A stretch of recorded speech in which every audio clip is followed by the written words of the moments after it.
I can still sell you a place virtually and I could drop off keys to you. So don't worry about that.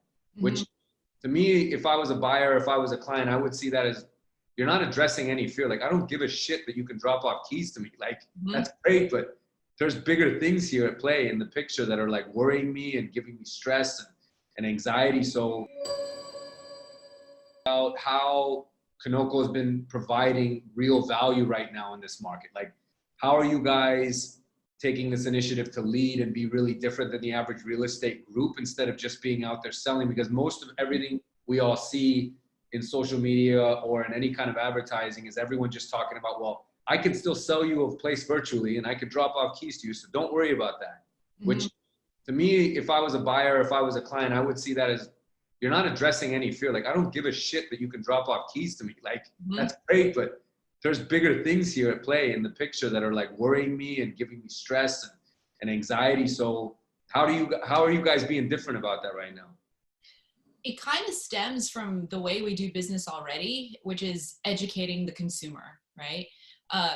We know that there's so many ways for someone to be able to invest in real estate today. Some people feel that they don't need an agent, which is true. Like sometimes, like if there's, something online, it could feel very transactional, but what we bring to the table is actually industry experience and industry knowledge, and to be able to educate individuals who aren't in this space every day. All of our clients are experts in what they do. And so what they're trusting us to do is to be able to look at the data, look at, past recessions. What does this mean for us today? And be able to advise our clients on, is this a good time for them? Every individual is different, right? And to be able to, and if it's not the right time for them today, at what point would it be the right time? And we can't answer that question for them. They have to be able to answer it for themselves, but to be able to give them a blueprint or, a roadmap of what has to happen for them to invest in what they said that they wanted to invest in, which is San Francisco real estate. So I do feel that educating has been at the root of why we've been different as a team already, but then especially in a situation like this, which is a pandemic and really nobody knows what's going to happen, just taking a step back and saying, hey, this is what happened in prior recessions. This is what has happened in prior pandemics.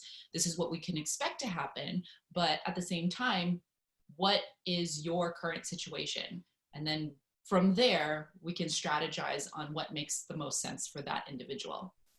I love it. I love how you're framing these conversations with people, because you guys are being informants first and agents second, whereas so many people are coming at it to try and be an agent first, and then the informant side or the advisor or the person who guides and helps decipher and translate what's going on and what that means to a consumer, like that part is just being lost.